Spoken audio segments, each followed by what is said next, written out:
ಒಂದೇ ಒಂದು ಅಸಮಾಧಾನದ ದನಿಯೂ ಇಲ್ಲವೇ? ಯಾರು ಒಂದೇ ಒಂದು ದೋಷವನ್ನು ಎತ್ತಿ ಆಡಲಿಲ್ಲವೇ? ಇಲ್ಲ ಪ್ರಭು. ಸರಿಯಾಗಿ ನೆನಪು ಮಾಡಿ, ಸಂಕೋಚ ಪಡಬೇಡಿ. ಅದು ಎಂತಹ ಮಾತೇ ಆಗಿರಲಿ, ಕೆರಳಿಸುವುದಾಗ್ಲಿ ಮರುಗಿಸುವುದಾಗ್ಲಿ, ಅದು ಏನೇ ಆದರೂ ನಾನದನ್ನು ಕೇಳಲು ಸಿದ್ಧನಾಗಿದ್ದೇನೆ. ನೀವದನ್ನು ಹೇಳಿ.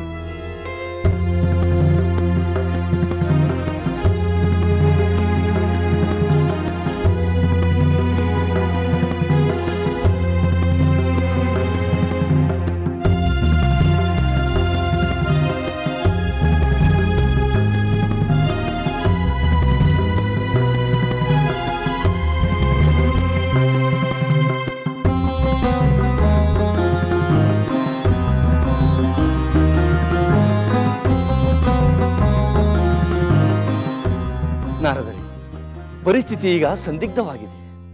ರಾಮನು ಈಗಾಗಲೇ ಸೀತೆಯ ತಪೋವನದ ಸಂದರ್ಶನದ ಆಸೆ ಈಡೇರಿಸುವುದಾಗಿ ಮಾತು ಕೊಟ್ಟಿದ್ದಾನೆ. ಅಗಸ ನಿಂದಿಸಿದ ವಿಷಯವನ್ನು ರಾಮನಿಗೆ ಹೇಳಬಾರದೆಂದು ಚಾರರು ನಿರ್ಧರಿಸಿದ್ದಾರೆ. ಮುಂದೇನು ನಾರದರೆ? ದೇವೇಂದ್ರ, ರಾಮಚಂದ್ರ ಸತ್ಯವಂತ. ಸತ್ಯ ಪರಾಕ್ರಮ ಎಂಬುದು ಅವನ ಬಿರುದು.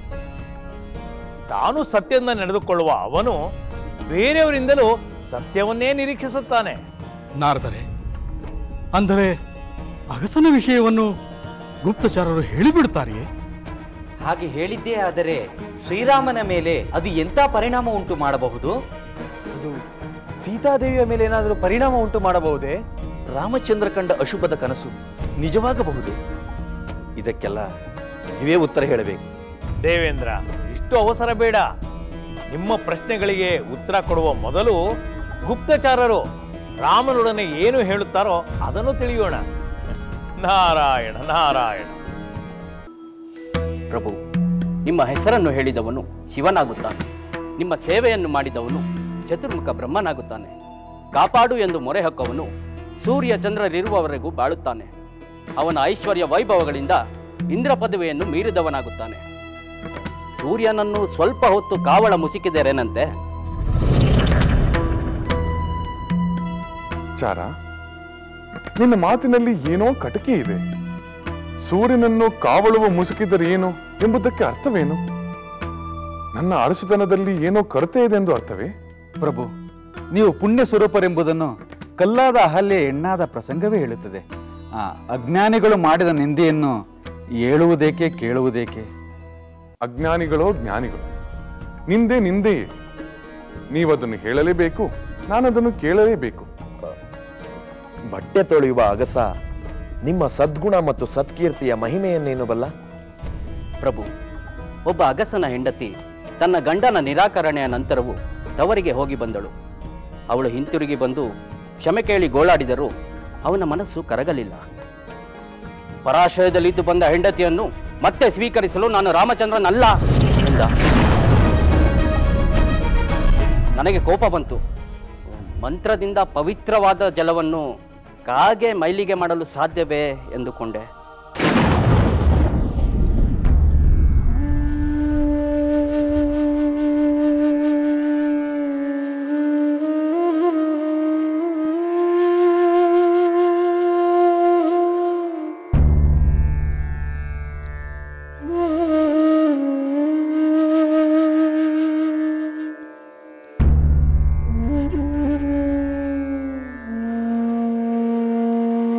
ಪ್ರಭು, ಈ ಅಲ್ಪ ವಿಷಯವನ್ನು ನಿಮಗೆ ಹೇಳಬಾರದೆಂದುಕೊಂಡಿದ್ದೆ. ನೀವು ಒತ್ತಾಯ ಮಾಡಿದ ಮೇಲೆ ಹೇಳಲೇಬೇಕಾಯಿತು ಪ್ರಭು. ಈ ಅಗಸನ ಮಾತನ್ನು ಯಾರು ಕೇಳಿದವರು? ನಾನೇ ಪ್ರಭು. ನೀನು ಏನು ನೋಡಿದೆ, ಏನು ಕೇಳಿದೆ ಎಂಬುದನ್ನು ಇನ್ನೊಮ್ಮೆ ವಿವರವಾಗಿ ಹೇಳು. ಹೇಳುತ್ತೇನೆ ಪ್ರಭು. ಯಾವುದೋ ಶುಭ ಸಮಾರಂಭದ ಕಾರಣವಾಗಿ ಅಗಸ ತನ್ನ ಹೆಂಡತಿಗೆ ತವರಿಗೆ ಹೋಗಿ ಬರಲು ಅನುಮತಿ ನೀಡಲಿಲ್ಲ. ಆದರೆ ಅವಳು ಹೋಗಿ ಬಂದ ನಂತರ ಗಂಡನನ್ನು ಸಮಾಧಾನ ಪಡಿಸಬಹುದೆಂದು ಹೋಗಿ ಬಂದಳು. ತಾಯಿಯ ಕಾಯಿಲೆ ಕಾರಣದಿಂದಾಗಿ ಸ್ವಲ್ಪ ತಡವಾಗಿಯೇ ಬಂದಳು. ಆದರೆ ಅವನು ಅವಳನ್ನು ಸ್ವೀಕರಿಸಲು ನಿರಾಕರಿಸಿದ. ಅತ್ತೆ, ನೀವಾದ್ರೂ ನಿಮ್ಮ ಮಗನಿಗೆ ಬುದ್ಧಿ ಹೇಳಿ ಅತ್ತೆ. ಯಾರು ತವ್ರ ಮನೆಗೆ ಹೋಗೋದೇ ಇಲ್ವಾ? ಗಂಡನ ಮನೆಗೆ ಬಂದ ತಕ್ಷಣ ತವ್ರ ಮನೆನ ಮರ್ತು ಬಿಡ್ಬೇಕಾ ಅತ್ತೆ? ಹೌದು ಕಣ, ಏನೋ ಆಗಿದ್ದಾಗೋಯ್ತು. ಕೋಪ ಬಿಟ್ಟು ಅವಳನ್ನ ಒಳಗ್ ಕರ್ಕೋ. ಆಗಲ್ಲ ಅಂದ್ರೆ ಆಗಲ್ಲ. ಯಾರ್ದೋ ಆಶಯದಲ್ಲಿ ಇದ್ದು ಬಂದ ಹೆಂಡತಿನ ಮತ್ತೆ ಮನೆ ಒಳಗಡೆ ಸೇರಿಸ್ಕೊಳ್ಳೋದಕ್ಕೆ ನಾನೇನ್ ನಮ್ಮ ರಾಜ ರಾಮಚಂದ್ರ ಕೆಟ್ಟೋದ್ನ?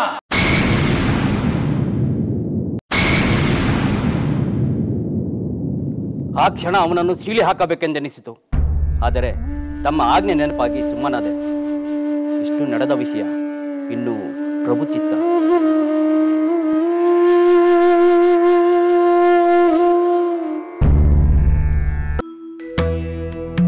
ಅಯ್ಯೋ, ಗುಪ್ತಚಾರರು ಅಗಸನ ವಿಷಯವನ್ನು ರಾಮನಿಗೆ ಹೇಳಿಯೇ ಬಿಟ್ಟರಲ್ಲ. ಸತ್ಯ ಪರಾಕ್ರಮನಾದ ರಾಮಚಂದ್ರನೆದುರು ಸುಳ್ಳು ಹೇಳಲು ಸಾಧ್ಯವೇ? ಗುಪ್ತಚಾರರು ಇದ್ದ ವಿಷಯವನ್ನು ಇದ್ದಂತೆಯೇ ಹೇಳಿಬಿಟ್ಟರು. ನಾರದರೆ, ರಾಮರಾಜ್ಯ ಎಷ್ಟೊಂದು ಸುಭಿಕ್ಷವಾಗಿದೆ, ಎಷ್ಟೊಂದು ಶಾಂತಿ ನೆಮ್ಮದಿಯಿಂದ ಕೂಡಿದೆ. ಈ ಅಗಸ ಪ್ರಭುನಿಂದನೆಯನ್ನು ಮಾಡುವ ಅಗತ್ಯವಾದರೂ ಏನಿತ್ತು? ರಾಮನ ಗುಣವಿಶೇಷಗಳನ್ನು ಬಲ್ಲವನಾಗಿದ್ದರೂ ಆ ಅಗಸ ರಾಮನಲ್ಲಿ ದೋಷ ಹುಡುಕಿದ್ದು ಸರಿಯೇ? ತನ್ನನ್ನು ಶ್ರೀರಾಮನಿಗೆ ಹೋಲಿಸಿಕೊಂಡು ಉದ್ದಟತನ ತೋರಿದಂತಾಗಲಿಲ್ಲವೇ? ಯಾರೊಬ್ಬರೂ ಆಡದ ಅಂತ ಕೀಳು ಮಾತನ್ನು ಆ ಅಗಸ ನುಡಿಯಲು ಕಾರಣವಾದರೂ ಏನು? ಅದಕ್ಕೊಂದು ಶಾಪದ ವೃತ್ತಾಂತವಿದೆ ಎಂದು ನಾನು ಮೊದಲೇ ಹೇಳಲಿಲ್ಲವೇ? ಆ ವೃತ್ತಾಂತವೇನೆಂದು ದಯಮಾಡಿ ತಿಳಿಸಿ. ಹೇಳುತ್ತೇನೆ. ಸೀತೆ ಆಗಿನ್ನೂ ಅವಿವಾಹಿತೆ. ರಾಮನೊಂದಿಗೆ ಸ್ವಯಂವರ ನಡೆದಿರಲಿಲ್ಲ. ಸೀತೆ ಮಿಥಿಲೆಯಲ್ಲಿ ತನ್ನ ಸೋದರಿಯರೊಂದಿಗೆ ಆನಂದದಿಂದ ಇದ್ದಳು. ಆಗ ವಾಲ್ಮೀಕಿ ಮುನಿಯ ಆಶ್ರಮದ ಗಿಳಿ ದಂಪತಿಗಳು ಸೀತೆಯ ಅರಮನೆಯ ಉದ್ಯಾನವನಕ್ಕೆ ಬಂದವು. ಆ ಗಿಳಿಗಳ ಮಾತುಗಳನ್ನು ಕೇಳಿ ಸೀತೆಯ ಸಖಿಯರು ಬೆರಗಾದರು. ನೀನೇಕೆ ಉಪವಾಸ ಮಾಡುತ್ತಿರುವೆ? ಹೌದು, ನನಗೆ ಒಂಟಿಯಾಗಿ ಪತಿಯಿಂದ ದೂರ ಇರುವುದಕ್ಕಿಂತ ಸಾಯುವುದೇ ಮೇಲು. ಈ ಮಾತನ್ನು ನಿನ್ನ ರಾಜಕುಮಾರಿಗೆ ಹೇಳು. ನಾನು ಯಾವ ಹಣ್ಣನ್ನು ತಿನ್ನುವುದಿಲ್ಲ, ಬದುಕುವುದೂ ಇಲ್ಲ. ಸರಿ ಸರಿ, ನೀನು ನಮ್ಮ ಮಾತು ಕೇಳುವುದಿಲ್ಲ. ನಾವು ರಾಜಕುಮಾರಿ ಸೀತೆಯನ್ನೇ ಕರೆತರುತ್ತೇವೆ.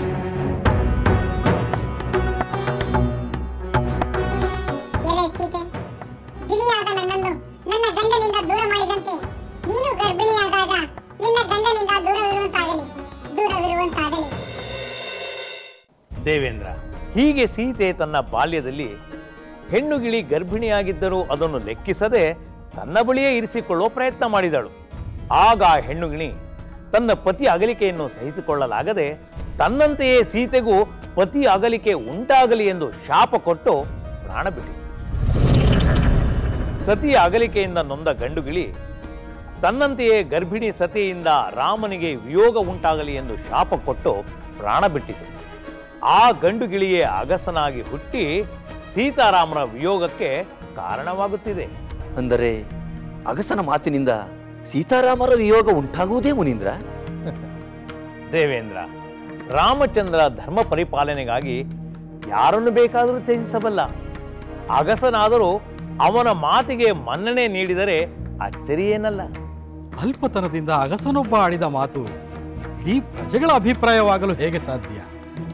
ಅಲ್ಲ ನಾರದರೆ, ಅಗ್ನಿ ಪ್ರವೇಶದ ನಂತರ ಸೀತೆಯನ್ನು ಸ್ವೀಕರಿಸಿದ ಮೇಲೆ ಈ ಅಭಿಪ್ರಾಯಕ್ಕೇನು ಬೆಲೆ? ಸರ್ವ ಪ್ರಜೆಗಳ ಮಾತಿಗೆ ಮನ್ನಣೆ ಕೊಡಬೇಕು ಅಥವಾ ಒಬ್ಬ ಅಗಸನ ಮಾತಿಗೆ ಮನ್ನಣೆ ಕೊಡಬೇಕು? ಹಾಗೆ ಮನ್ನಣೆ ಕೊಟ್ಟದ್ದೇ ಆದರೆ ಅದು ಖಂಡಿತ ಅನುಚಿತವಾಗುವುದೆಂದು ನನ್ನ ಅಭಿಪ್ರಾಯ. ದೇವತೆಗಳೇ, ನಿಮಗೆ ಬಂದ ಪ್ರಶ್ನೆಗಳೇ ರಾಮನ ಪರಿವಾರಕ್ಕೂ ಬರುತ್ತದೆ. ರಾಮಚಂದ್ರ ಈ ವಿಷಯವನ್ನು ತನ್ನ ಸೋದರರಿಗೆ ತಿಳಿಸಲೇಬೇಕಾಗುತ್ತದೆ. ಆಗ ಅವರು ಸುಮ್ಮನಿರುತ್ತಾರೆಯೇ? ರಾಮಚಂದ್ರ ಸೋದರರಿಗೆ ಏನು ಸಮಾಧಾನ ಹೇಳುತ್ತಾನೆ, ಸೀತೆಯ ವಿಷಯವಾಗಿ ಯಾವ ನಿರ್ಧಾರ ಕೈಗೊಳ್ಳುತ್ತಾನೆ ಎಂದು ತಿಳಿದುಕೊಳ್ಳಲು ನಾನು ಕಾತರನಾಗಿದ್ದೇನೆ. ಏನಾಗುವುದೋ ಕಾದು ನೋಡೋಣ.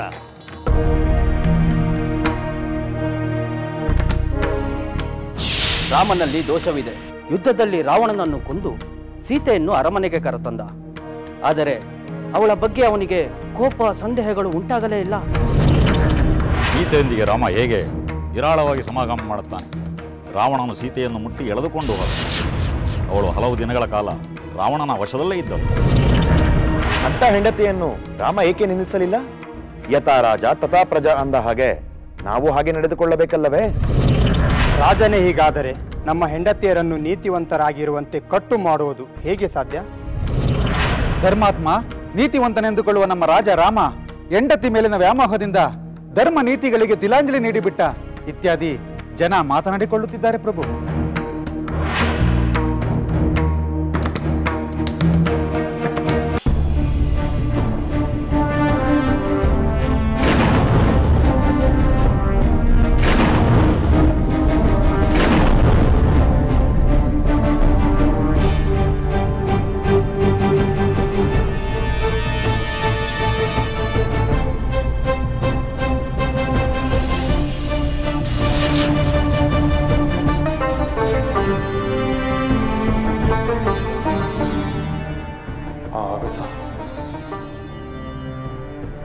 ಆ ಅಗಸ ಅಲ್ಪನಿರಬಹುದು, ಆದರೆ ಅವನು ಹೊರಿಸಿರುವ ಅಪವಾದ ಘನವಾಗಿದೆ. ಇಂದು ಒಬ್ಬನ ಬಾಯಲ್ಲಿ ಬಂದ ಮಾತು ದಿನ ಕಳೆದಂತೆ ಹಲವರ ಬಾಯಲ್ಲಿ ಬರುವುದು ಸಾಧ್ಯ. ಪ್ರಜಾಭಿಪ್ರಾಯಕ್ಕೆ ಮಾನ್ಯತೆ ಕೊಡಬೇಕಾದ ರಾಜಧರ್ಮವನ್ನು ನಾನು ಪಾಲಿಸಬೇಕಾದರೆ ಸೀತೆಯ ವಿಷಯದಲ್ಲಿ ನಾನು ಒಂದು ನಿರ್ಧಾರಕ್ಕೆ ಬರಲೇಬೇಕು. ಹೌದು, ನಿರ್ಧಾರಕ್ಕೆ ಬರಲೇಬೇಕು. ಯಾರಲ್ಲಿ?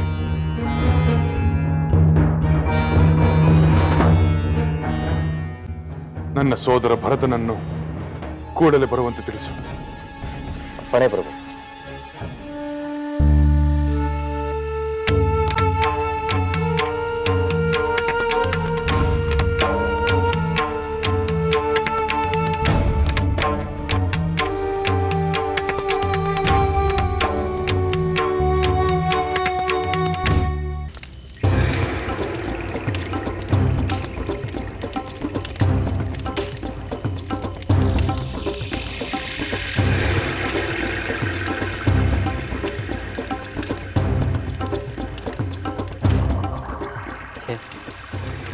ನಾನು ಏಕಾದರೂ ಆ ಅಗಸನ ಮನೆಯ ಹತ್ತಿರ ಹೋದೆನೋ, ಈ ಹಾಳು ಕಿವಿಗಳಿಂದ ಅವನ ಪ್ರಭುನಿಂದನೇ ಮಾತುಗಳನ್ನು ಕೇಳಿದೆನೋ, ಅದರಿಂದ ಮುಂದೆ ಎಂಥ ಅನಾಹುತವಾಗಬಹುದು. ಹೌದು, ಏನಾದರೂ ಅನಾಹುತವಾಗುವುದೆಂದು ನನಗೂ ಅನಿಸುತ್ತಿದೆ. ಖಂಡಿತ ಒಳ್ಳೆಯದಂತೂ ಆಗಲಾರದು. ನಾವು ಆ ವಿಚಾರವನ್ನು ಪ್ರಭುಗಳಿಗೆ ಹೇಳಬಾರದೆಂದುಕೊಂಡಿದ್ದೆವು. ಆ ಅಗಸನ ವಿಚಾರವನ್ನು ನಾವು ಹೇಳಲೇಬಾರದಾಗಿತ್ತು. ಆದರೆ ಪ್ರಭುಗಳ ಮುಖ ನೋಡಿದ ಮೇಲೆ ಹೇಳಬಾರದೆಂಬುದು ಮರೆತೇ ಹೋಯಿತು. ಒಬ್ಬೊಬ್ಬರಾಗಿ ಎಲ್ಲ ವಿಷಯವನ್ನು ಹೇಳೇಬಿಟ್ಟೆವು. ಹೌದು, ಈಗೇನೋ ನನಗೆ ಪಶ್ಚಾತ್ತಾಪವಾಗುತ್ತಿದೆ. ಆದರೆ ಅದು ಅನಿವಾರ್ಯವಾಗಿತ್ತು. ಮೊದಲೇ ನಮ್ಮ ಕರ್ತವ್ಯಗಳೇನು ಎಂದು ಪ್ರಭುಗಳು ಖಚಿತವಾಗಿ ತಿಳಿಸಿದ್ದರು. ಹೇಳದಿದ್ದರೆ ಅದು ಪ್ರಭುದ್ರೋಹವಾಗುತ್ತಿತ್ತು. ಹೌದು, ಅನಂತರ ಬೇರೆಯವರಿಂದ ಆ ವಿಷಯ ಪ್ರಭುಗಳಿಗೆ ತಿಳಿದಿದ್ದರೆ ನಾವು ನಂಬಿಕೆ ಕಳೆದುಕೊಳ್ಳುತ್ತಿದ್ದೆವು. ಸತ್ಯವನ್ನು ಮರೆಮಾಚಿದರೆಂದು ಪ್ರಭುಗಳಿಗೆ ನೋವಾಗುತ್ತಿತ್ತು.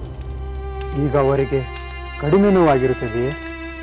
ಸತ್ಯಕ್ಕೆ ಯಾವಾಗಲೂ ದಯೆ ದಾಕ್ಷಿಣ್ಯ ಇರುವುದಿಲ್ಲ. ನಾವು ಹೇಳಿದ್ದೆ ಸರಿ. ಅದರಿಂದಲೇ ಪ್ರಜಾಭಿಪ್ರಾಯಗಳಲ್ಲಿ ಬೇರೆ ಕೆಲವು ವಿಷಯಗಳನ್ನು ಹೇಳಬೇಕಾಯಿತು. ಗುಪ್ತಚಾರರಾದ ಮೇಲೆ ಕಹಿಯಾದರೂ ಸತ್ಯವನ್ನು ಹೇಳಲೇಬೇಕು. ಸದ್ಯ ನಾವು ಕರ್ತವ್ಯ ಲೋಪ ಮಾಡಲಿಲ್ಲ. ಆದರೆ ಇದರಿಂದ ಏನು ಕೇಡಾಗುವುದು ಎಂದು ಭಯವಾಗುತ್ತಿದೆ. ಅನ್ಯ ಮಾರ್ಗವಿಲ್ಲ. ಮುಂದೇನಾಗುವುದೋ ಕಾದು ನೋಡಬೇಕಷ್ಟೇ. ನಡೆಯಿರಿ.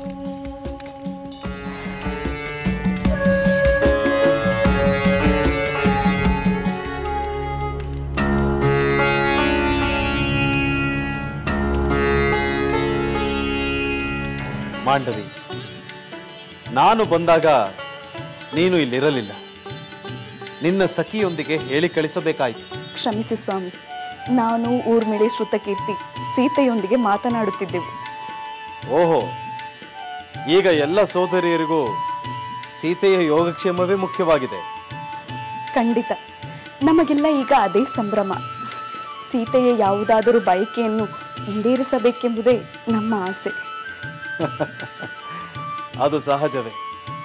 ಗರ್ಭಿಣಿಯಾಗಿರುವ ಸೋದರಿಯ ಬಯಕೆಯನ್ನು ನೀವು ಈಡೇರಿಸಲೇಬೇಕು. ಬೇಕಾದರೆ ನಾವು ಸೋದರರು ನಿಮ್ಮ ಸಹಾಯಕ್ಕೆ ಬರುತ್ತೇವೆ. ಆ ಸಂತೋಷದಲ್ಲಿ ನಮ್ಮ ಪಾಲು ಇರಲಿ. ಹೌದು ಸ್ವಾಮಿ, ಸೀತೆಗೆ ಋಷ್ಯಾಶ್ರಮಗಳ ಪ್ರಶಾಂತ ವಾತಾವರಣದಲ್ಲಿ ಕೆಲವು ಕಾಲ ಇದ್ದು ಬರಬೇಕೆಂಬ ಬಯಕೆಯಂತೆ ರಾಮ ಅದನ್ನು ಈಡೇರಿಸುವುದಾಗಿ ಹೇಳಿದ್ದಾರಂತೆ. ಹೌದೇನು? ನಮ್ಮ ಅತ್ತಿಗೆ ಎಂತಹ ಸಂಸ್ಕಾರವಂತೆ ಎನ್ನುವುದಕ್ಕೆ ಇದೇ ಉದಾಹರಣೆ. ಸಾಮಾನ್ಯರಂತೆ ಸಾಮಾನ್ಯ ಬಯಕೆಗಳಿಗೆ ವಶವಾಗದೆ ಇಂತಹ ಉದಾತ್ತ ಬಯಕೆಯನ್ನಿರಿಸಿಕೊಂಡಿರುವುದು ಅತ್ತಿಗೆಯ ಬಗ್ಗೆ ಪೂಜ್ಯ ಭಾವನೆ ಮೂಡಿಸುತ್ತದೆ. ನಮಗೂ ಹಾಗೆ ಅನಿಸಿತು ಸ್ವಾಮಿ. ಸೀತೆಗೆ ಅವಳ ಮಗುವಿಗೆ ಋಷಿಗಳ ಅನುಗ್ರಹ ದೊರೆಯುವುದರಿಂದ ಶ್ರೇಯಸ್ಸಾಗುವುದು. ಪ್ರಭು, ಮಹಾರಾಜರು ತಮಗೆ ಸಂದೇಶವನ್ನು ಕಳುಹಿಸಿದ್ದಾರೆ. ಒಳಗೆ ಬಂದು ಸಂದೇಶವನ್ನು ತಿಳಿಸು. ಪ್ರಭು, ಮಹಾರಾಜರು ತಮ್ಮನ್ನು ಕೂಡಲೇ ಬರ ಹೇಳಿದ್ದಾರೆ.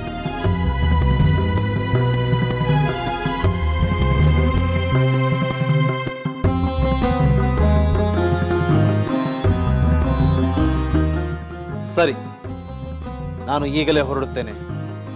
ನೀನಿನ್ನು ಹೊರಡು.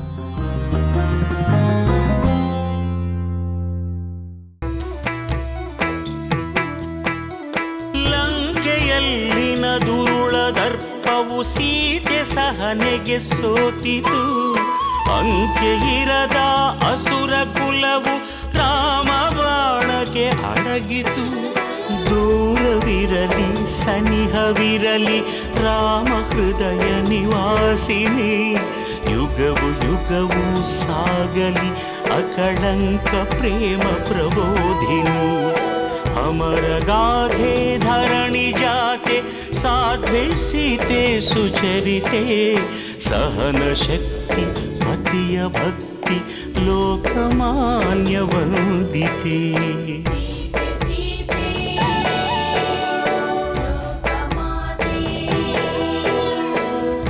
ರಾಮ ಹೃದಯ ನಿವಾಸಿನಿ ಅಕಳಂಕ ಪ್ರೇಮ ಪ್ರಬೋಧಿನಿ. ಸೀತೆ